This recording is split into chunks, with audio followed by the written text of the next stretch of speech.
going to talk about smart grids and customers, and I guess there's a bit of a theme around that already this morning, but particularly from the distribution network operator's point of view.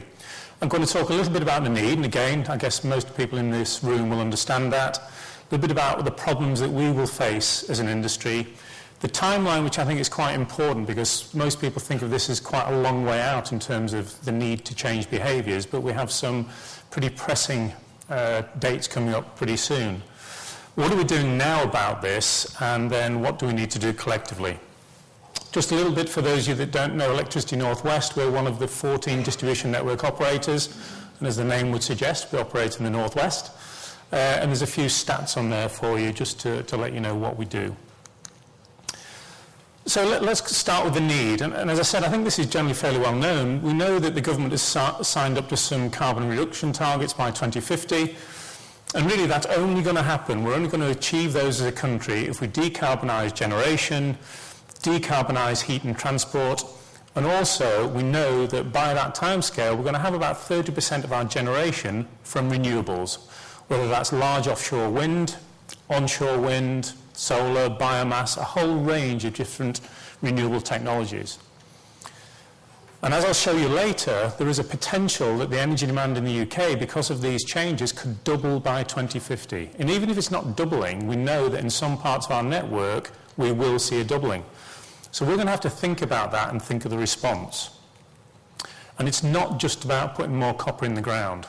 Really, that's what about smart networks is about. It's avoiding investing in copper in the ground. It's about doing things differently.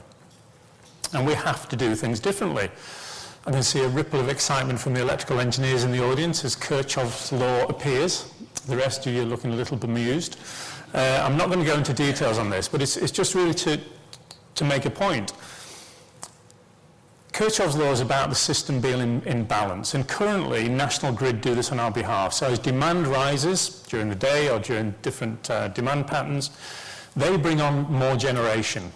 Now you think of a world perhaps in 2030, 2040, 2050 where we have 30% renewable generation, much of that wind, large offshore wind, we're not going to have that responsiveness. I think in the winter of 10-11, the coldest day, I think it was December the 7th, the highest demand on the electricity network, it was when we had -17, -18, you'll remember it. The wind wasn't blowing. And that tends to be the pattern of a very cold weather in this country. So what are we going to do? We can't bring on more generation because it's intermittent. We have to manage the demand. That's what Kirchoffs Law is about. It's about making sure we have balance.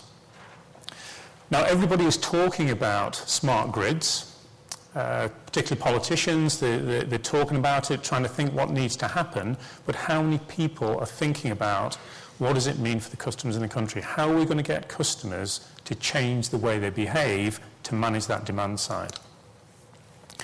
Now, the Energy Networks Association commissioned a piece of work last year by Redpoint and asked 5 reputable companies, what do they think is going to happen out to 2050 in terms of electricity demand? And these are the forecasts, and what you'll see from the very start is there's quite a divergence of opinion.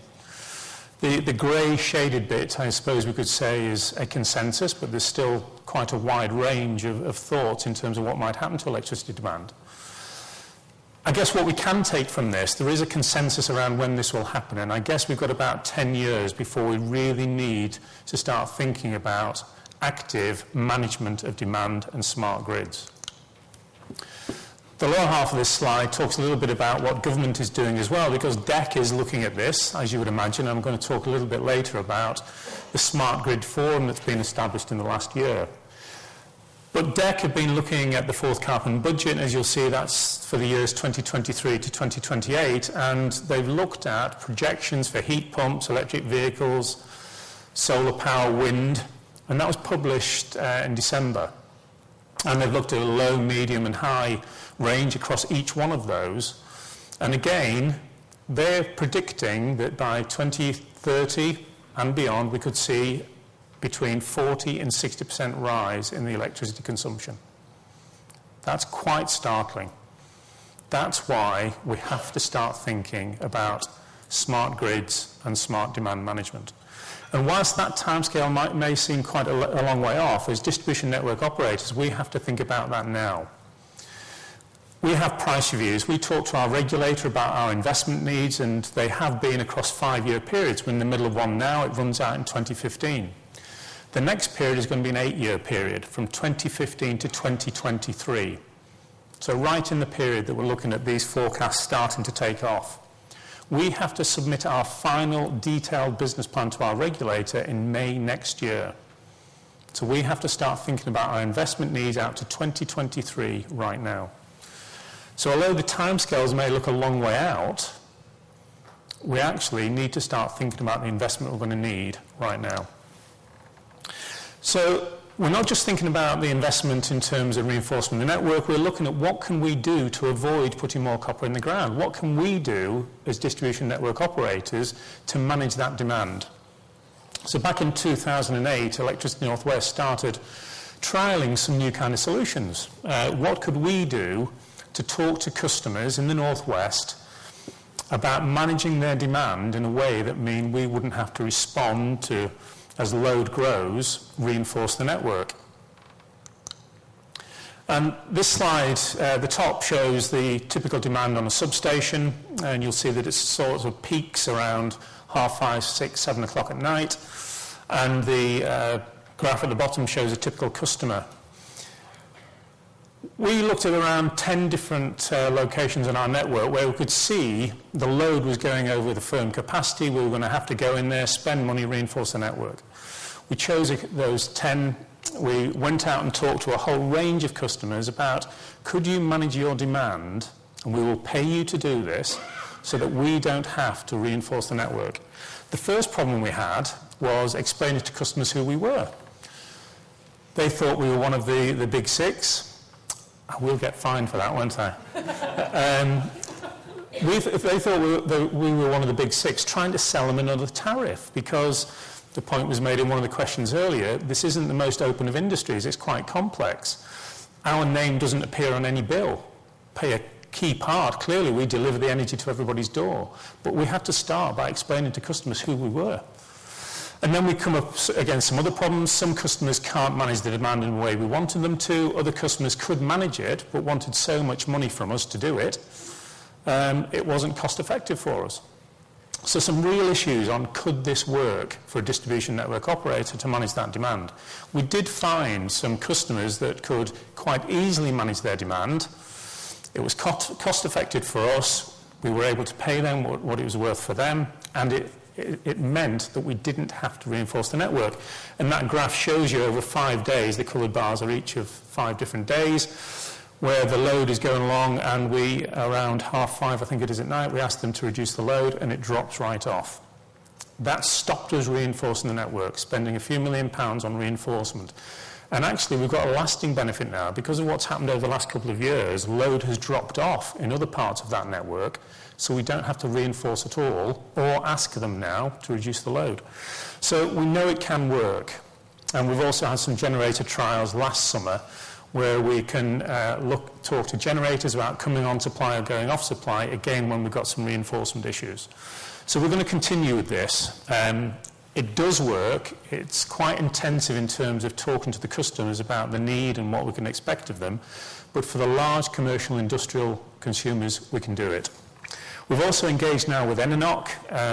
This is a large company, particularly in the US, who manage energy on our behalf. That's the role that we're asking them to play. So they'll go out and talk to perhaps medium-sized commercial industrial players in the Northwest, and across a whole range of those people strike contracts on our behalf, so at certain times of the year we can get Eninoc to engage with them and say, we need you to reduce your demand. They can also talk to them about energy efficiency as well. This is proving hugely difficult. The marketing effort that Eninoc are having to put in, again, it's explaining to the customers what they're doing, why this is important and the role that we play compared to supply businesses. But nevertheless, we're going to continue with the trials over the next 5 years or so. It's not the only thing we can do. I think Sarah mentioned first off that our regulator Ofgem make funding available for innovation. This is hugely important for us as an industry because, I've already said we have a few years to plan for smart networks and what's going to happen. But we need to be trialling the technologies now. So are there things we can be doing again, to stop putting copper in the ground as this load grows over the next 10, 20, 30 years. And in Electricity Northwest, we've come up with something we think that is groundbreaking and game-changing. Not many people know, but the electricity networks across the UK at maximum operate at 50% capacity. At maximum. When it gets over 50%, that's when we reinforce. Very good reason for that is so when there's a fault on an adjacent network, we can pick up the load. And clearly in fault conditions, the network is fully loaded. But we have an incredibly reliable system in the UK, so that for the vast majority of time, our networks are less than 50% loaded. So what can we do as an industry to release that capacity? And we have a project called Capacity to Customers that seeks to do it. And I'll give you a very easy example of how this can work. We've got Basil Scarcella talking later on about electric vehicles and the infrastructure needed. Think of perhaps a supermarket, Asda's, Tesco, Sainsbury's, comes to me next week and says, I want to put electric vehicle charging points in all of my car parks. Good for them, because customers will stay a bit longer. Good for customers, they'll charge up their electric vehicles. If they do that now, no doubt I will have to reinforce the network. Massive amount of potential load. Take many months to do, perhaps £500,000, £1,000,000, £2 million, depending on where it is on the network. What we're seeking to do with this is put monitoring points on the network, automation points on the network, and we will say to that supermarket, you can connect immediately. We will not charge you for any reinforcement, but in the unlikely event of a fault, we'll disconnect your charging points, but your charging points only, for a couple of hours while we sort out the fault. And the network, with all the automation on, will open, close open points. People call it self-healing. We're actually doing this now. We can automate the network now to make sure that we isolate the fault. Now think about what that does. That immediately gives us 50% more capacity on the network. We won the project from Ofwat just before Christmas. We've got £10 million worth of funding. We're going to be running this over 2 years, about 180 different networks, different systems up in the northwest. We're not only going to talk to new people coming onto our network, we're going to talk to existing customers, and we're going to offer them a commercial contract that says, if you have some discretionary load, let us strike a contract with you. In the unlikely event of a fault, we will have to disconnect you immediately. There'll be no discussion with them, but it's discretionary load. This is the kind of thing, as distribution network operators, we need to be thinking about. It's operating in a totally different way. This hasn't been done anywhere else in the world either, we believe. This is a first for the UK and for globally. Quite exciting in terms of what it might mean. And I should say, in terms of low carbon network funding that Ofgem have got in place, this really is going to make a difference. And all of the network companies are now participating with different projects. And coming back again to one of the earlier points, I think just about all of the projects have got supply businesses involved, because there is always a link to the end customer, and we want to make sure that we're joined up in how we engage with the end customer. So in the longer term, whereas at the moment, clearly we have National Grid balancing, we're going to have, we think, a hierarchy of needs. We'll still have National Grid looking across the national picture. As we've heard, we're going to have energy companies managing, balancing their needs as well. So when the wind is blowing, I have no doubt that the energy companies are going to have tariffs that are going to encourage people to use energy when the wind's blowing, and not to use it when the wind isn't blowing. But from our point of view, distribution companies need to be able to manage that as well. Because if load comes on too quickly, and too much load with the electric vehicles, ground source, air source heat pumps instead of gas, it could actually burn out our network. So again, we commissioned a piece of work with National Grid and Poiri to say, what's the value as those price signals? Can we as distribution network operators send pricing signals to change demand? And perhaps not surprisingly, I think it's the supply businesses that have the greater power in terms of pricing when it comes to shifting demand. What we do know is, in fault conditions or when we've got outage on the network, we can send price signals as distribution network operators, and actually that's what our Capacity to Customers project is going to prove for us, that we're going to be running over the next couple of years. Final couple of slides for me. Huge amount going on, a lot to be done. There's a real risk that as distribution network operators, supply businesses, generators, government regulators, we're not joined up. And we must be joined up. So I'm pleased to say that DEC and Ofgem established the Smart Grid Forum just over a year ago. And apart from DEC and Ofgem, there are 19 invited members of that forum.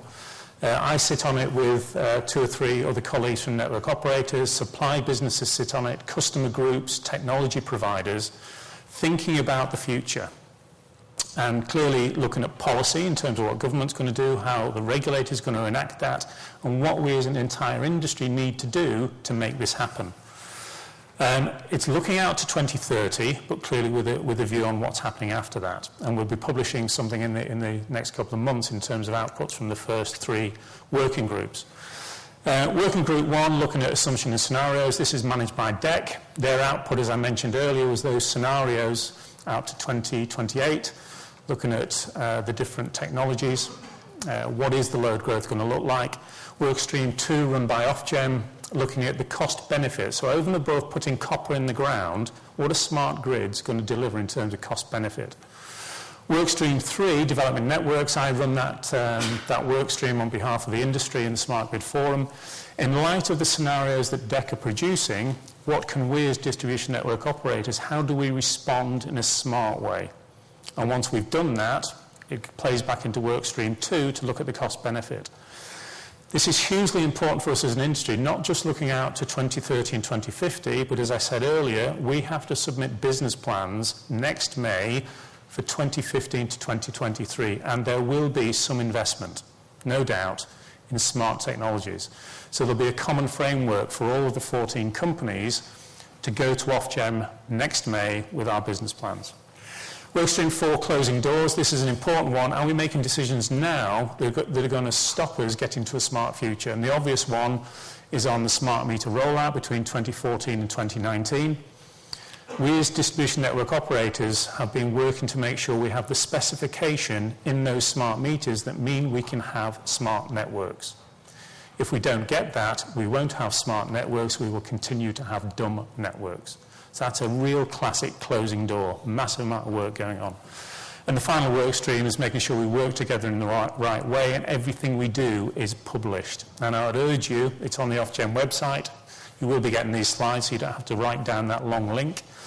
We've already published as Workstream 3 a quite comprehensive report before Christmas on the possible reactions that we can have as distribution network operators. We're now quantifying that in light of the scenarios. So I would urge you to look at that. And finally, as an industry, we're quite good at the engineering bit. We're actually, in terms of innovation, it's not bleeding edge this. We're taking existing technologies and just using them in a different way. Very clever ways, but in a different way. So we can do that bit. The real challenge for us as an industry, and right across the supply chain, is how do we engage with customers in a different way?